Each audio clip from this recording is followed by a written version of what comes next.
Birthday to you. ওরা আমার জন্মদিনের জন্য বেলুন ফুলাচ্ছে। এই যে আমাদের বাড়ির নতুন অতিথি এসেছে। আমার প্লেট রেডি হয়ে গেছে। সৌরভ এখন এখানে 5টা ভাজা করছে। আজকে আমার জন্মদিন, ওই জন্য সৌরভ পায়েস বানাচ্ছে। এদিকে চাল আর দুধ সিদ্ধ করতে বসিয়ে দিয়েছে পায়েসের জন্য। আর এদিকে কাজু আর কিশমিশটা ভাজছে। কত বড় রান্নি।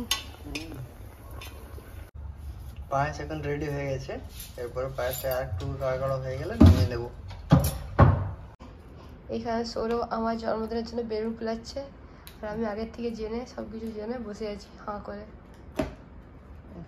সোহিনী আজকে বার্থডের জন্য একদম রেডি। ঘুম পাচ্ছে নাকি? না, ঘুম পাবে কেন? আমি ভাবছিলাম কাল সবকিছু সকালে হবে, তারপর দেখছি এখনই কেক নিয়ে চলে এসেছে। এখনই আমাদের বন্ধুরা চলে আসবে। কেকটা 12টার সময় না কাটলে ভালো লাগে না। 12টার সময় কাটতে হয়।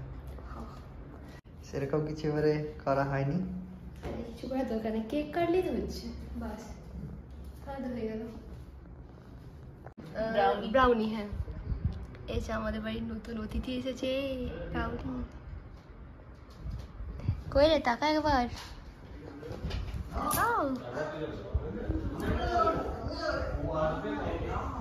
Happy birthday, happy birthday, happy birthday, happy birthday to you. Happy birthday dear, happy birthday to you. আমরা কি কেউ এই গানটা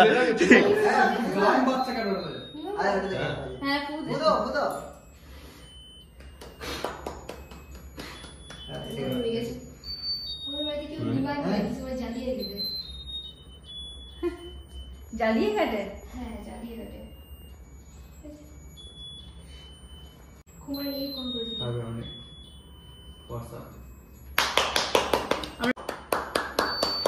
খাওয়ানোর ভিডিও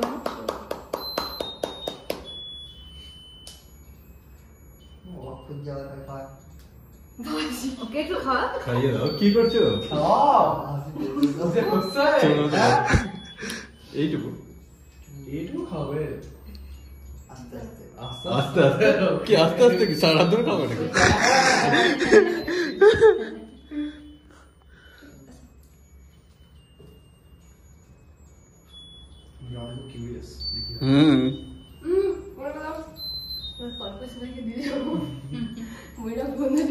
না প্রথমে পেয়ে যাবো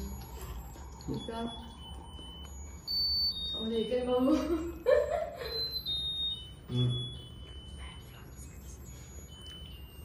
হেলাই কে ক্যামেরাটা ভালো করে কি? এই না আমি ও সরি। আরে কিচ্ছু হয় না। তুলে খেলাম না, খাওয়ালাম। আঙুলে লেগে তো চেটে নি। চলো না। এখন প্রায় রাত 1:30টার মতো বাজে। আমাদের সব বন্ধুরা এই একটু আগে সব চলে গেল। কিছু খাওয়া দাওয়া হলো, তারপর সবাই চলে গেল। এখন আমরা বসে বসে একটু সিনেমা দেখছি। ব্যালকনিতে বসে বসে সিনেমা দেখছি। এই যে সৌরভ বসে আছে। এই দেখো একদম সামনের দিকে প্লেনটা আছে।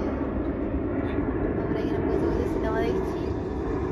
আর একটা প্লেন চলেই যাচ্ছে।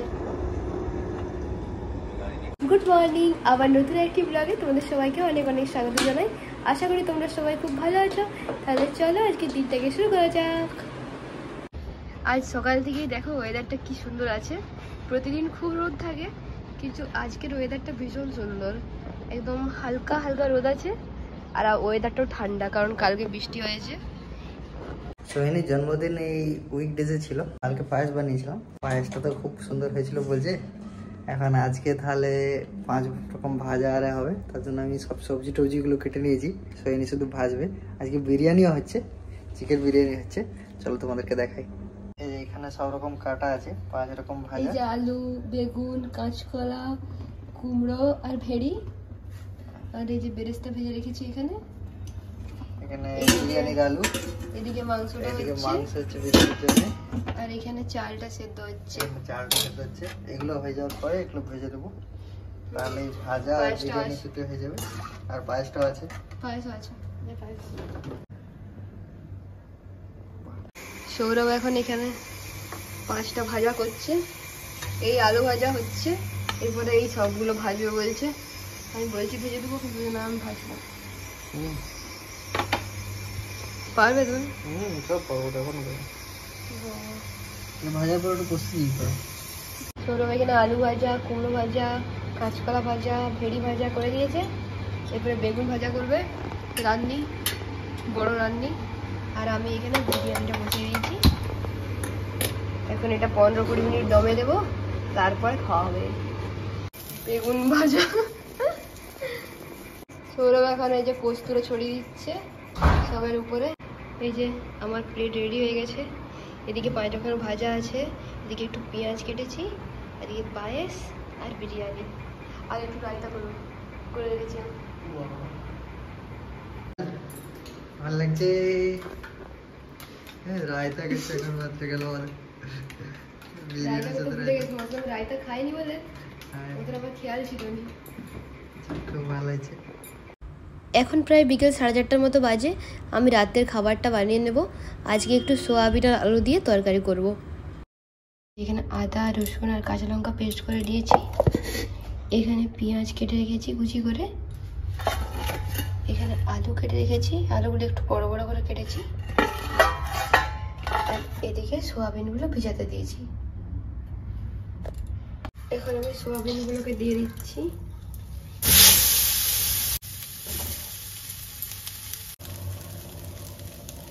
এই দেখো সোয়াবিনগুলো লাল লাল করে ভেজে তুলে নিয়েছি।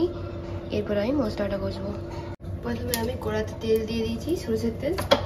তেলটা গরম হোক, তারপর আমি একটু ফোড়ন দিয়ে দেবো। একটু জিরে, তেজপাতা, একটা এলাচ আর একটা শুকনো লঙ্কা দিচ্ছি। ফোড়নটা করা হয়ে গেছে। এরপর আমি একটু বেশি করে কোচানো পেঁয়াজ দিয়ে দেবো। পেঁয়াজ ভাজা করার সময় আমি একটু নুন দিয়ে দিচ্ছি, তাহলে পেঁয়াজটা তাড়াতাড়ি ভাজা হয়ে যাবে। পেঁয়াজটা লাল লাল করে ভেজে নিয়েছি। এরপর আমি 1 চামচ আদা রসুনের পেস্ট দেবো। 1 চামচ নুন, 8 চামচ হলুদের গুঁড়ো, 1 চামচ লঙ্কার গুঁড়ো আর সামান্য একটু চিনি দিয়ে এখন আমি মশলাটাকে ভালো করে কষে দিচ্ছি। এখন আমি একটু টমেটো কেচাপ দিয়ে দিচ্ছি এর মধ্যে, তাহলে কালারটা খুব ভালো হবে আর খেতেও খুব ভালো লাগবে। মশলাটা ভালো করে কষা হয়ে গেছে। এরপর আমি আলুটা দিয়ে দিচ্ছি।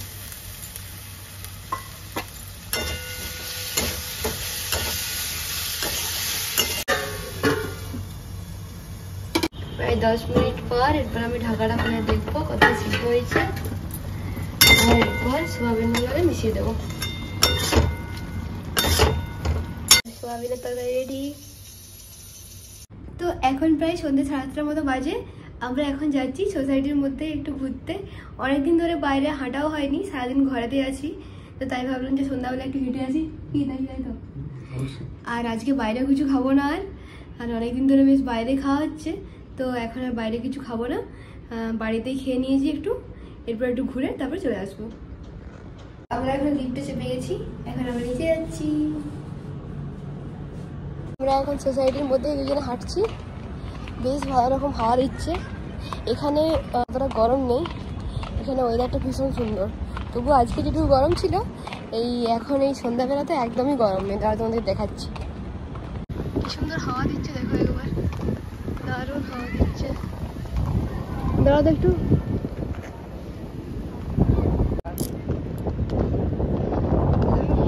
এত সুন্দর হাওয়া কি বলবো আর। এত হাওয়া দিচ্ছে মনে হচ্ছে আমরা দিন পুরো উড়ে যাবো। কেমন হাওয়া বলো, দারুণ হাওয়া, ঠান্ডা ঠান্ডা হাওয়া পুরো। এখানে কি সুন্দর দেখো সুইমিং পুল আছে। তাহলে আজকের মতো ব্লগটা এখানেই শেষ করছি, কারণ আজকে অনেক রাত হয়ে গেছে। যদি তোমাদের ব্লগটা ভালো লেগে থাকে তাহলে চ্যানেলটাকে লাইক, শেয়ার এন্ড সাবস্ক্রাইব করে দেবেন। দেখা হচ্ছে আবার পরবর্তী ব্লগে। ততক্ষণের জন্য বাই বাই। বাই।